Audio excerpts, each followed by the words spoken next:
Hello and welcome. I'm Anjali and you're watching Zee Companion, and today we're talking about Pilates. Now I have to admit, I didn't really know what Pilates was, and I think there are a lot of people that may not really know what it is, because it's one of those things that thinks, you think, oh, it's a bit like yoga, or maybe it's a bit like another exercise, but we often don't know what really is going on in Pilates. And I was doing a bit of research on it, and it seems to be very popular amongst Hollywood and Bollywood stars. People like Julia Roberts, Deepika Padukone, and even Slumdog Millionaire star Frida Pinto swears that Pilates is what keeps them looking really trim and really in shape, because they don't enjoy going to the gym. So this is what this show is about, to find out what Pilates is and what it can do for us. Can it really help us lose weight, and can it really help us get that figure that we all would so very much want? So in the studio I am joined by Nisha Srivastava, who is a certified instructor in Pilates, dance and yoga. She's been in the industry for over 16 years, and she's here to share with us this evening her knowledge and wisdom about Pilates, to see if it could be something that could work for us. Now, if you have any questions that you would like to ask Nisha, our lines are open. We would love to hear from you. It's free phone 0800 408 6700. Any questions on how Pilates could help you lose weight, reduce stress, help you with anti-aging as well, and even some nutritional tips. If you have any questions, then Nisha is here in the studio to answer them. Nisha, thank you very much for joining us this evening. Good evening, Great to Anjali. have you here. So first, I'd like to start with you. Yes. How did you become a certified instructor in Pilates? What was your journey to getting here? Well, my background is dance, and I worked as a professional dancer and actress, and I even touched in Bollywood as well. I worked for Sunil Anand, who's the son of the late Dev Anand. Right. And after I finished teaching, after I finished performing and teaching dance, I wanted to do something which was a little bit more therapeutic, because as a dancer I was always full of injuries, and Pilates was just coming about then. So I looked into it, and I went off to Toronto and studied at Stop Pilates HQ on Young Eglinton, and really it went from there. And I came back to the UK, and I've never stopped studying since.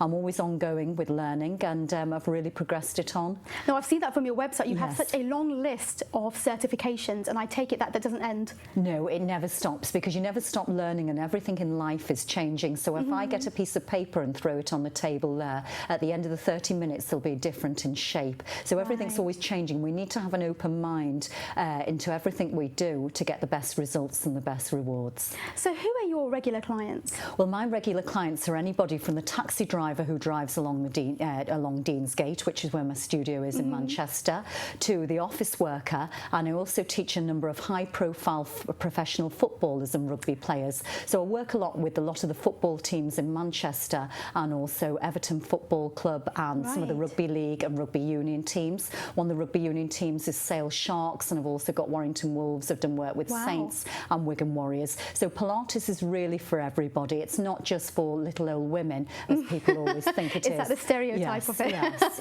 So, speaking of the footballers, any names that we would know of? Yes, one or two names, but at the moment where everybody's on pre-season training, so I won't mention any specifically. Yes, that's very exciting. Yes, though. it and is. then, do you have any celebrities that you work with? Yes, so one of the most famous celebrities, and it's been a great honour to work with him, was Sting. And as you know, Sting is a great follower of yoga and the Indian culture, so he's been to India on a number of occasions, and also been to Rishikesh. So when he goes on tour, and he came on tour to Manchester with the police, he travels with his own Stop Pilates equipment studio. So I went over to teach him all the reformer and everything. And it's so good for these professional people when they're doing big performances, because it gives them the mindfulness and it gives them the stamina for these big shows. So we would often have a 1 to 2 hour lesson before he did his performance at night. What was it like, if you don't mind me asking, to teach him? Oh, it was amazing, and he's very humble. Everybody thinks so big celebrity. He was so humble and so respectful.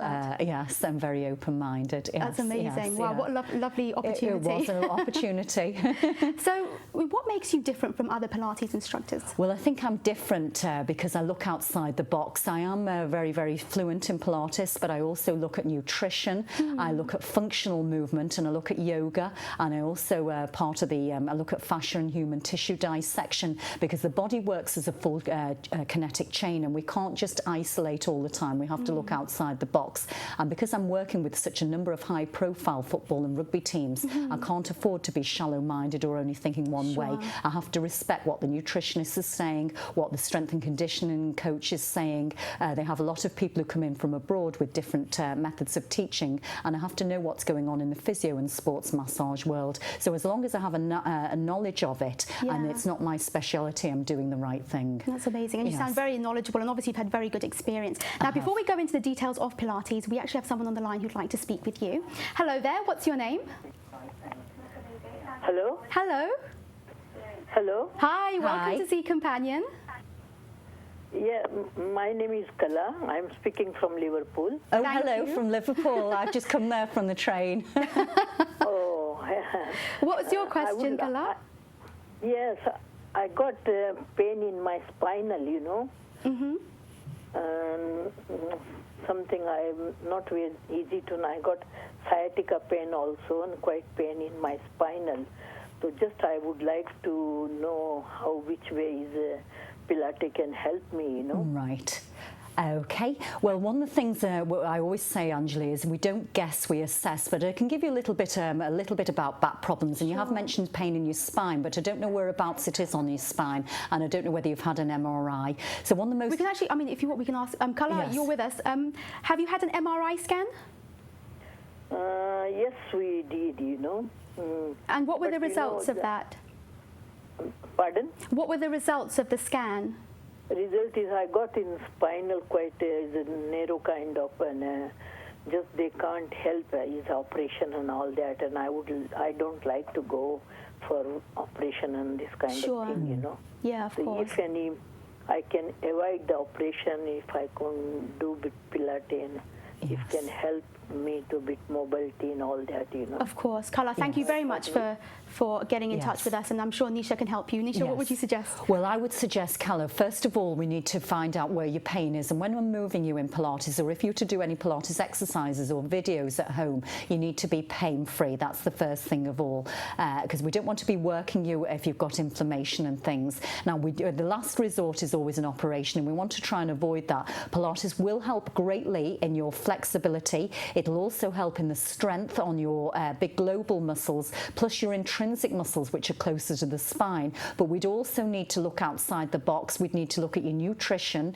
your hydration, your sleep, and your stress levels. And when I treat clients, and I'm working with a lot of back injuries, and I'm working alongside physios and orthopedic surgeons, we would assess those as well. Because again, we don't want to just treat the injury, we want to treat the cause, and all those things will have influence on your back problems. And also when we do have back problems, they will affect the organs as well. So you tend to find with people with lower back trouble, they will suffer from an IBS and digestion problems and things like that as well. So yes, I would start the Pilates at home, and if you ever want to come and see me, I'm not far away, I'm just down the road in Manchester. So because of Kala's current condition, is it advisable for her to first have a consult, maybe see her GP first to be sure that it's safe for her to participate? I would see the GP first and get the GP's okay that you can move, because if it's anything like a prolapsed disc, we don't want to be pushing it further. But again, one of the things I say to people is when we do get an injury, it's because most of the time we're working in compression. So when you learn how to build space in the joints and learn to get optimal posture,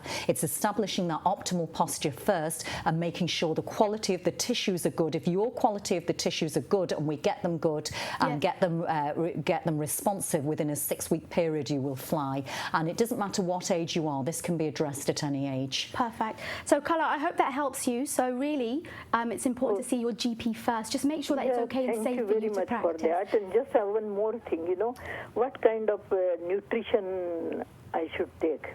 Well, your nutrition, I would have to first assess first assess you to find out if you're what's called a carb or a protein type.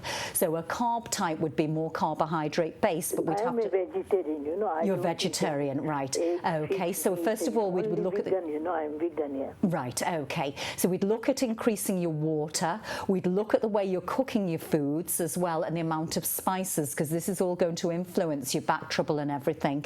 And then we would start to get you moving and do little movements first, and we'd assess you in what's called forward flexion, extension, lateral flexion, rotation, and see where your pain areas are, and try and build up the mobility and the strength. And we never treat the cause. Again, we never treat the injury, we treat the cause. So usually when people come to me with lower back trouble, sometimes it might be that they're not mobilizing through the thoracic, so we'd look above and below the chain. Okay, so really your focus is on the hydration and then assessing what type of diet would be suitable. Does that help you, Kala? Yes, that's very good. And is any CD, anything available? Well, what we can do is we can actually leave Nisha's information with you. So as soon as you come off this, stay on the line and we can provide her information to you, and then you can have a look on the website. Is that good? Okay, that's very good. Okay, good. Lovely to talk to you, Kala. Thank you very much, and you're doing very good job. That's very, very really good. glad you're enjoying watching. Thank you very much, Kala. Thank you. Good night. Thanks then. Bye-bye. Okay. Bye. Okay, love. It's interesting because she raises an interesting point that Pilates is not just an exercise, it's a holistic practice. So you've got to think about breathing, you've got to think about exercise, not exercise, diet and hydration. Nutrition. All sorts of things come into that really, don't they? But before we go any further, I'm really curious to know, what makes Pilates different from yoga? Well, yoga is one of the most, which is one of the most ancient practices, which was established thousands and thousands of years ago. And I'd say the difference between yoga and Pilates in a quick sentence is yoga works on the end range of movement. It's more about breath and spirituality, and you would hold the posture for about 3 to 4 minutes. With Joseph Pilates' method, and he did take some of the exercises or some of the postures look similar to traditional yoga asana. It's done as a series of 8 to 10 reps. The Pilates exercises are constantly moving, so they represent a little bit more of functional life, because in life we're always moving. We're never static for too long. And I'd say it's more core stability and more physical work. So Pilates is seen more as a physical form of exercise, whereas yoga is seen more of a spiritual. But they both complement each other, and of course it depends what type of yoga you're doing as well, and what type of Pilates. Pilates is brilliant to do for yogis because it gets them a good scapular stabilization on the chaturangas. It also helps them to fire their core and makes them learn to center. And yoga is brilliant for Pilates practitioners because it makes them learn to relax and also get the strength behind the breath and also the mindfulness. So one complements the other. I was just about to say, so it's something that you can do both of them. You don't have to choose one or the other. No. Now we have someone on the line who'd like to speak with you, Nisha. Hello there. What's your name?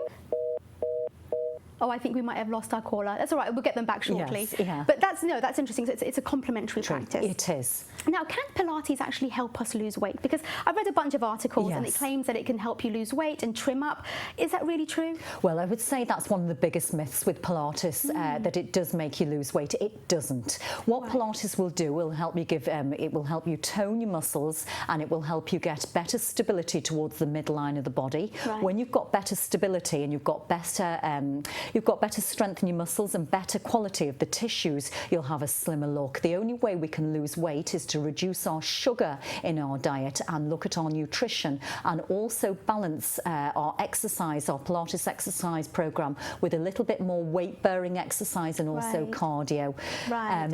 So it is very important because a lot of people come and say to me, well, I'm going to a wedding in 6 weeks, or I'm going on holiday. Yes, it will help tone and get that look of the broadness of the shoulders and that nipped in waist, but we need to look at the diet, because most of us who have a little bit of a pouch belly, that actually won't be weak abdominals, that'll be inflammation of the gut, and inflammation of the gut can be anything from gluten to sugar to parasites. So when people come to me and they want to get rid of the belly, I address it with the nutrition first, and then once you've addressed it with the nutrition, then you can fire those deep core muscles with the Pilates method, because it's very difficult to get the core muscles to fire, particularly in the transverse abdominals and the muscles around there, if you're inhibited. And if you're inhibited with inflammation, they won't fire. Okay, that's really useful to know. Yes, it is. Now I think we might have our caller back on the line. Hi there, what's your name?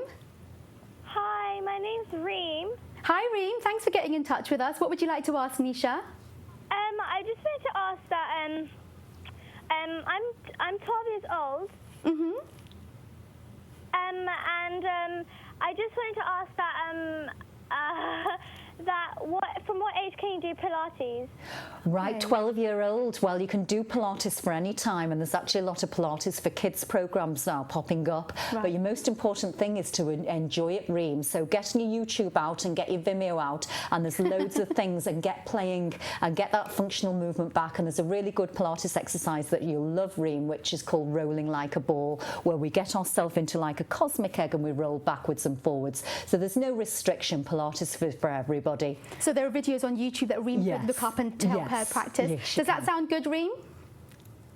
Oh, I think she's gone already, but I hope you do enjoy that, Reem. Thank you very much for calling and getting in touch. It's nice because there's so many resources on the internet now, aren't there? So there is. Does that mean Pilates is safe to just look up a video and do it yourself, or is it better to go to a class first? Well, it's better to go to a class first with a registered teacher, and there's lots of different qualifications. And I always say there's no right or no wrong. Just go and try as many different teachers as you can and get your basics. And once you've got your basics, you can do your own practice at home. But the problem is with doing our own practice at home, have we got the discipline? Yes. So I usually find attending a weekly or fortnightly or twice a week class is the best ways to see the results. And Joseph Pilates said in 10 lessons you will feel the difference, in 20 lessons you'll see the difference, and in 30 lessons you'll be a new person. So you really need to be taking it seriously and with a minimum of a 3-month commitment to really get the results. And it's an ongoing thing. It's a form of life. It's not a fad where we're jumping in and out with a diet or a milkshake or a diet bar. It's using this as a form of life and also addressing our lifestyle as well. And like you said, as long as you combine that with cardio exercise and weight bearing as well, and obviously nutritional things too, then it can make that difference for us. That's right. That's amazing. Now, is it true that Pilates can actually help us also reduce stress? Yes, Pilates can help us to reduce stress, because some of the principles of that Joseph Pilates did were concentration, breathing, centering, control, movement, precision, isolation and routine. So when we start to focus those and we don't separate them out too much, the mind becomes focused. And remember, very much in the Western world and the way we are now in 2014, we have what's called the monkey mind, which is the chatter. Yes. So when we can't go to sleep at night, it's that monkey mind going over information over and over again. So when you learn to focus and focus the mind, and you can focus it on exercises or on the breath or maybe on the scapular stabilization or maybe on the movement in the exercise, it lets you relax the upper body or relax the muscles around your neck so you're not firing them and straining them, and it'll give a more relaxed approach to your face. And then when you're in a fight or flight situation, which is a moment of stress, say you're having an argument with a spouse or a relative or a family member, or you're driving and you're in a road rage situation, you will have a better reaction. Wow, okay, yeah. So it's really about in the moment how you respond to situations. To it, yes. Right, and that could all happen just from doing Pilates? Well, it can do, but you're looking at a little bit more mindfulness and the breathness as well. So your Pilates would be your basic thing, and again, it's not going to come overnight, and it also depends on your personality as well. Right, of course. But it can become, and it does work. So that's a great remedy for those of us who could have trouble sleeping at night as well. Yes, I would. And I would say that one of the principles that Joseph Pilates talked about was breathing. So if you address the breath and do lots of breathing and lots of concentrating and control, that would make a difference in your daily life. But you've got to focus it and you've got to do it yourself. And I always say to people, I'm here to coach, and I need the client in front of me to have an 8 to 10 point commitment. So if you've got an 8 to 10 commitment, or you've got a 90 to 100% commitment, you will get those results. If you're a little bit half-hearted and you maybe, well, yeah, I don't know, you're not going to get those results. It's got to be a two-way thing. So it sounds to me it's quite a mental practice as well as a physical one. It is a mental practice as well as physical, yes. Right, brilliant. Now, is it possible that Pilates could have any anti-aging or beauty benefits? It will have some anti-aging and beauty benefits, again, because learning to relax the face. Now, if you look at traditional people from India, their face and their skin is beautiful because their life was stress-free, or they were having a simple life. Now that India is advancing on so much and so quickly, we're all looking at cosmetics and cosmetic work and creams and all this sort of thing. If we go back to the basics and using the basic things like turmeric turmeric and water, and also just going for our daily stroll and our morning walk and doing our Pilates practice, using those principles and using control and breathing and centering and balance, we won't fire into the neck muscles, we won't strain the neck, so we won't have all those constant wrinkles on our face that we're having all the time. And I think the biggest thing is dehydration. When we're dehydration, the skin doesn't look good. We want to go back to drinking pani, get rid of all this Coca-Cola and all this. And that was your way of saying water in Hindi, wasn't it? Yes, it is. Yeah, get rid of all the modern fizzy drinks because they're just going to full of sugar and they're no good. And again, if we exercise as well, it's learning to stretch and strengthen. So all the time we're at computers or we're sat in a desk or we're in the car, so everything's forwards. We need to stretch and elongate the face, use the jaw correctly. Everybody's rushing in their speech. Do some jaw exercise, and the traditional Indian exercises are actually very good as well. And you know, doing all the face and a lot of the eye ones, I remember from southern India and things like that. They're all very good. So have we actually progressed? Sometimes I think it's regression now. Isn't that interesting? Like the traditional lifestyle. I mean, maybe at that time they had different kinds of stresses. Yes, they did. But not the types that we have today, which are reflecting in our skin and our aging process as well. That's right. Yes. Wow, so it's amazing. So just relaxing more can actually reduce that, slow down that process. Yeah, and having quiet time. Everybody's got the television on now or a noise. The hardest thing to do in life is to face ourselves. So turn everything off and just sit quietly and just breathe and observe the breath. And you don't have to lie down. You don't have to be doing an exercise, but just observing the breath and notice where it comes from. If you put your hand on your heart now and your hand on your belly, Anjali, and just notice where your breath is coming from. Is it coming from the belly first or is it coming from the chest? Now, most of us will breathe from the chest first because we'll be short and tight and we'll be stressed. And also chest breathing is associated from fear.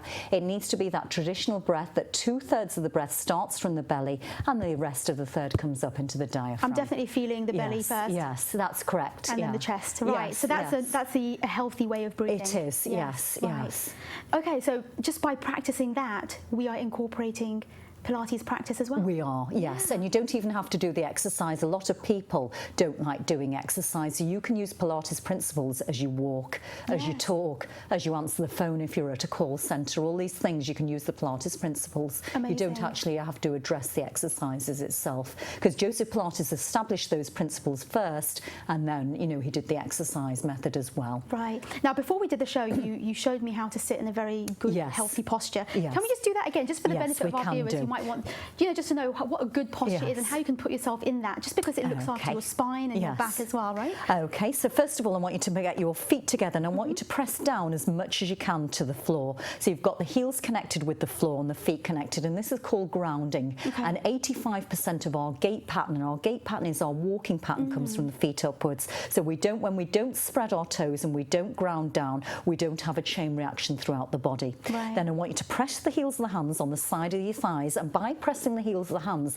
that activates the lats, which is the biggest muscle in the body. Slightly bring the elbows in, and that gets you a good scapular stabilization. Also helps to open the acromion process and create space at the front here in the anterior deltoid. Just lengthen the spine up tall. Now, a mistake everybody makes is the eyes always try and find the horizon. So because we're all in a hurry and our neck's forwards, the eyes will go forward and the head will be slightly in what's called a forward cross syndrome.